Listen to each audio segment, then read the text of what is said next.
4번, 5번 이렇게 예배 현장에서 보시는 분들도 있습니다. 오늘 시편 27편의 말씀을 통해서 하나님의 집에 거하자라는 말씀으로 여러분에게 말씀으로 초청하겠습니다. 다시 한번 하나님의 집에 오신 것을 주의 이름으로 축복합니다.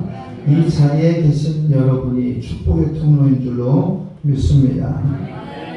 다윗은 일평생의 소원이 있었는데 그것이 무엇이었냐면 내가 내 손으로 하나님의 성전을 지어서 봉헌하겠다 했어요. 그러나 결국은 전쟁과 또 많은 피를 흘렸던 다윗에게 하나님은 허락해 주시지 않고 평생 하나님의 집을 사모하면서 기도할 수 있는 은혜를 주었다라는 거예요. 늘 성전을 사모하면서 살아가기를 간구했던 다윗처럼 저와 여러분의 일평생의 소원이 성전 중심의 삶을 결단하기를 주의 이름으로 부탁을 드립니다. 성전 중심에 모여있는 것이 축복이고 은혜이고 회복이다 라는 말씀입니다. 우리가 여름 시즌에 얼마나 많이들 이제 세상 구경도 하고 이 모양 저 모양 많은 곳을 돌아다니니까 그곳에 가면 기쁨도 있고 즐거움도 있고 맛있는 것도 있어요. 그러나 그것은 일생을 살아가는 데 있어서 하나의 과정이지 영원한 것은 아니다라는 거예요. 제가 필리핀에 갈 때마다 또 해외에 많은 나라를 갈 때마다 참 이곳에서 같이 살면 좋겠다라고 이렇게 같이 가신 분들이 항상 얘기를 해요. 그러면 저는 뭐라고 얘기하냐면 일주일 오고 열흘 오는 것이니까 이게 가능한 거지 살라고 하면 못 살 것이다 이렇게 이야기합니다. 우리 성도들이 가야 될 곳은 어디인가? 하나님의 집이라는 사실을 반드시 기억하시기를 바랍니다. 오늘 여호와의 집에 거하는 첫 번째는 뭐다? 하나님의 집은 기도의 탑을 쌓는 곳이다 라는 거예요. 시편 3편 1절 이하의 말씀에 보면 여호와여 나의 대적이 어찌 그리 많은지요 일어나 나를 치는 자가 많습니다. 많은 사람이 있어 나를 대적하여 말하기를 그는 하나님께 구원을 받지 못한다 하나이다. 이 핍박하는 사람들이 뭐라고 얘기하냐면 쟤는 하나님을 믿어도 구원하지 못한다. 하나님을 믿는 백성이 구원함의 증거가 없다라고 그렇게 핍박을 한다는 거예요. 시편 3편의 말씀에 기준은 무엇이냐면 다윗이 자기 아들 압살롬의 반역의 도피에서 피해가는 상황이에요. 친아들의 반역을 통해서 생명의 연장을 위해서 도망갔던 이 다윗의 기도의 고백이 시편 3편의 고백이었어요. 또 더 큰 문제는 뭐냐면 평소에 다윗에게 일평생 충성을 맹세하였던 신하들조차 이제 압살롬의 군대에 휩쓸려서 다윗을 제거하고 배반하는 데에 앞장섰더라라는 거예요. 1절에서 뭐라고 얘기했냐면 나의 대적이 어찌 그리 많은지요 일어나서 나를 치는 자가 많이 있습니다. 이 설상가상이라는 게 무엇이냐면 군대들은 그럴 수가 있어요. 적과 아군의 구분되는 것인데 그런데 2절의 말씀에 보니까 많은 사람들이 자신을 더 괴롭게 한다. 이 많은 사람들은 누구냐면 과거에 사울의 핍박에 있을 때 그들이 사울은 천천히요 다윗은 만만이다 이렇게 얘기하면서 다윗은 진정한 하나님의 왕이다. 하나님이 세운 우리의 왕이다. 이렇게 고백을 했던 사람들이 이제 무엇을 하는 거냐면 저 다윗도 하나님의 구원하심을 받지 못한다. 저 다윗도 하나님께 저주를 받은 인생으로 떨어졌다. 비난과 조롱 가운데 그들이 주저앉을 수밖에 없었다라는 거예요. 믿었던 사람들 한 사람 한 사람이 되돌아설 때 낭만할 수밖에 없고 하나님마저 나를 버렸다라고 하는 소리를 듣고 있었던 다윗은 3절의 말씀에 여호와여 주는 나의 방패시요 나의 영광이시요 나의 머리를 드시는 자입니다 라고 고백을 합니다. 즉 뭐냐면 너희들이 나에게 어떠한 핍박과 어떠한 시련과 저주의 기준을 준다 할지라도 하나님은 내 편이다. 하나님은 내 편이다. 그렇기 때문에 환난 가운데 있을지라도 이 환난이 끝나는 시간일지라도 내 머리를 들어주시는 분이 여호와 하나님이시다라는 거예요. 사랑하는 성도 여러분, 우리의 고백이 이와 같이 되기를 주의 이름으로 축복합니다. 다윗처럼 하나님이 내 편이다라고 하는 확실한 믿음의 고백을 할 수 있는 용기와 결단이 있어야 될 줄로 믿습니다. 4절의 말씀에 보니까 내가 나의 목소리로 여호와께 부르짖었더니 그의 성산에서 응답하시는도다. 쫓겨나고 있어요. 자기를 죽이려고 하는 아들의 군대와 부하들과 백성들을 통해서 이제 시온산으로 도망을 갔던 이 다윗 앞에 이러한 감사의 기도가 있었던 것은 무엇이냐면 성막도 놓고 가고 법궤도 놓고 가고 그리고 가장 귀한 보물들도 다 놓고 도망자의 신세로 살았던 이 다윗이지만 하나님께 기도하니까 하나님은 여전히 내게 응답하더라라는 거예요.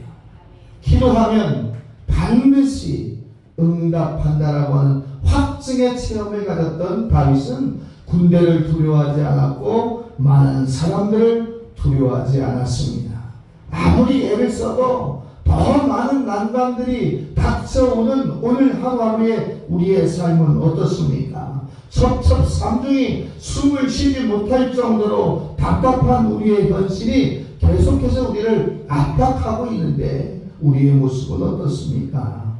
예루살렘을 향해서 시온을 향해서 하나님을 향해서 기도하였던 다윗처럼 우리의 마음의 창이 하나님을 바라볼 수 있는 용기와 고백이 있기를 주의 이름으로 축복합니다. 왜냐하면 하나님은 지금도 여러분 한 사람 한 사람의 기도를 듣고 계시기 때문이라는 사실이에요. 여러분의 기도는 이미 하나님께 상달되고 있다는 사실입니다. 성전을 향해서 기도하지 않으면 사람들은 뭐라고 얘기하냐면 저 사람은 신자이면서도 하나님의 도움을 받지 못한다. 저 사람은 예배당에 다니면서도 은혜를 체험하지 못한다. 세상 사람들이 그렇게 우리를 조롱할 수밖에 없습니다. 사랑하는 성도 여러분, 예배당에 나와서 기도합시다. 예배당에 나와서 하나님을 찬양합시다. 그리고 우리를 비난하고 그리고 우리를 조롱하고 있는 많은 사람들, 영육 간의 많은 갈등과 분쟁의 상황 속에 있는 그 사람들에게 나는 하나님의 백성이라고 하는 증거를 보여주는 결단의 모습이 저와 여러분에게 있기를 주의 이름으로 부탁을 드립니다. 우리가 전화기를 쓰려고 하면 통신 중계탑이 있어야 중간에 이제 전파를 흐트러지지 않고 정확하게 가서 개인이 전화통화를 하는 것처럼 이 하나님의 집은 어떤 것이냐? 기도의 중계탑이다.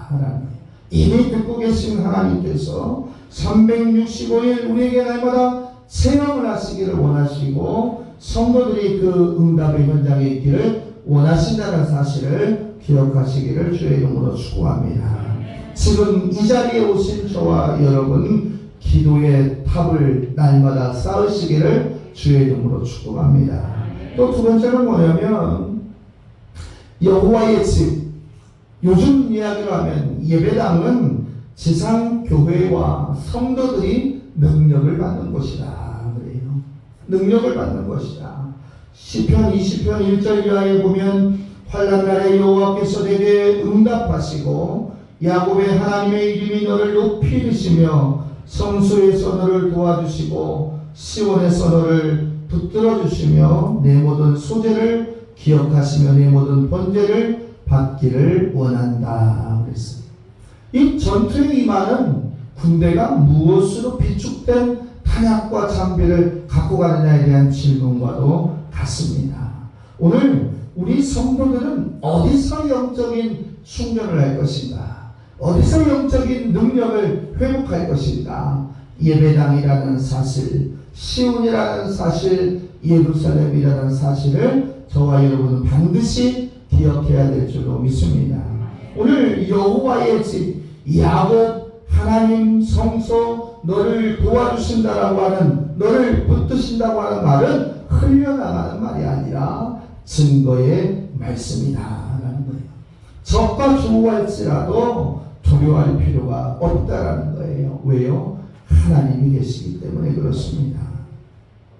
이 다윗이 피하였던 이곳에 하나님이 높이 붙들어 주시고 그와 함께 하시고 전쟁터에서 그의 모든 것을 주관하시며 왕으로서 완전한 회복을 지켜주셨던 하나님을 기억하셨다라는 거예요. 교회가 이와 같습니다. 그리스도의 군사들이, 저와 여러분 성도들이 훈련받는 것, 그리고 기도하는 것, 그리고 연합하는 것, 합력하여 선을 이루는 것, 이러한 영육 간에 이제 전쟁의 준비가 완성되어지면 우리가 이제 나아가 싸워 승리할 수 있는 힘을 회복하는 것이 교회요 예배당이다라는 사실입니다. 한 주를 살아보니까 어떻습니까? 한 주 안에 감사한 일이 많았는지, 시험 드는 일이 많았는지, 또 갈등의 상황이 많았는지 각기 인생의 과정 가운데 그러한 모습들이 나눠질 수가 있습니다. 그러나 중요한 것은 성도에게 사탄은 무엇을 원하냐면 예배당과 멀어지게, 하나님 말씀과 멀어지게, 우리의 입술에 감사가 멀어지게, 우리의 입술에서 찬송이 멈출 수 있도록 우리의 손과 귀와 발과 눈과 모든 것을 묶어놓기를 원한다라는 거예요. 그러니까 우리의 입술이 멈춰져 있다고 한다면 우리는 뭐예요? 이미 사탄의 이제 놀림에 또 시험에 우리가 멈춰져 있다라는 거예요. 평안할 때, 여러분의 삶이 안전할 때 교회 중심의 생활을 한 이러한 성도들의 모습과 위기 상황에서 교회 중심의 생활은 조금 다를 수가 있으나 평상시에도 교회 중심의 생활을 할 줄 모르는 교인이 위급할 때 교회 중심의 생활을 할 수 있다라고 우리는 판단하지 않습니다. 교회 중심의 생활을 열심히 하더라도 그러한 가운데서도 시험에 드는 것이 이 땅의 인생의 모습입니다.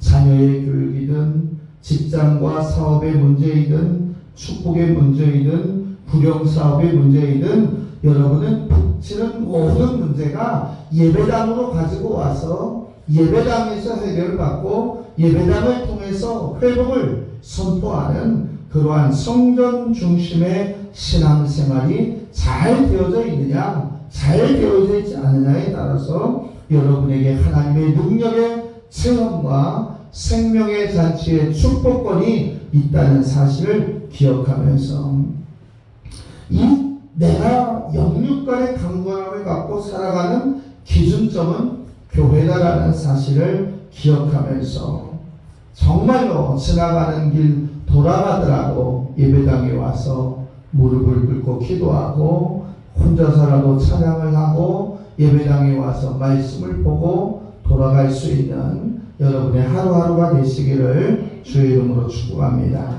마지막으로 하나를 더 보면 여호와의 집은 영광의 예배처입니다. 시편 27편 4절 이하에 보면 내가 여호와께 바라는 한 가지 일 곧 그것을 구하리니 곧 나로 내 평생의 여호와의 집에 살면서 여호와의 아름다움을 바라보며 그 성전을 사모하는 그것이라. 내 평생에 여호와께 바라는 한 가지, 그것이 무엇이었느냐? 주님의 전에 거하면서 사는 것이다 라는 거예요. 사랑하는 성도 여러분, 여러분의 평생에도 하나님의 집에 머물며 살 수 있는 성전 중심의 축복이 있기를 주의 이름으로 축복합니다. 날마다 신앙생활 하는 것마다 형통의 은혜가 성전 중심에서 회복되기를 주의 이름으로 축복합니다. 다윗은 왜 그렇게 여호와의 집을 사모했을까요? 왜 그렇게 전쟁에 패신 나가면서 어려운 가운데 있을지라도 그렇게 성전을 사모했습니까? 4절 후반절에 보니까 여호와의 아름다움을 바라보며 그의 성전을 사모하는 그것이라 그랬습니다.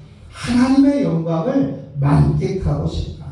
하나님의 영화로움을 만끽하고 그것으로 인해서 은혜를 체험하고 회복하고 싶다라는 신앙의 고백입니다.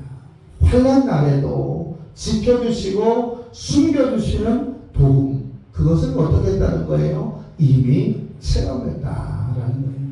그러니까 영적인 체험이 없는 성도들은 환난 날에 흔들릴 수가 있지만 영적인 체험을 가진 성도들은 환난 날에도 흔들리지 않고 굳건히 나아갈 수가 있다라는 거예요. 여러분 개인의 삶을 통하여 기도의 응답을 반드시 날마다 받으시기를 주의 이름으로 축복합니다. 사탄과의 영적 전투에서도 반드시 이기기를 바랍니다. 여러분이 처한 가정의 상황 속에서도 반드시 여러분이 생각하는 기도의 방법대로 나아갈 수 있도록 여러분이 그렇게 사시기를 주의 이름으로 축복합니다. 그러기 위해서 영화로움을 위해서 그가 뭐 했느냐? 날마다 즐거운 제사를 드리며 찬양하며 찬송하며 뜨거운 감격을 날마다 가지고 살았다라는 거예요. 이제 이 감격이 어디에 있느냐? 20절에서 보았듯이 적군이 사방에서 자기를 죽이려고 달려오고 압박하고 공격할 때 다윗이 제일 먼저 한 것이 뭐였냐면 예배드리는 거였어요. 적군이 앞에서 달려오고 있고 나를 치려하고 있는데 소리를 기억하며 번제를 받으시는 하나님, 그 성소에서 나를 지켜주시고 붙들어주실 하나님께 제사 지내는 것이 다윗이 하였던 첫 번째 일이다라는 사실이에요. 전쟁 중에도 예배 중심의 삶을 살았던 것이 다윗이었습니다. 그리고 그 예배를 통해서 하나님께 그 뜻을 물었던 거예요.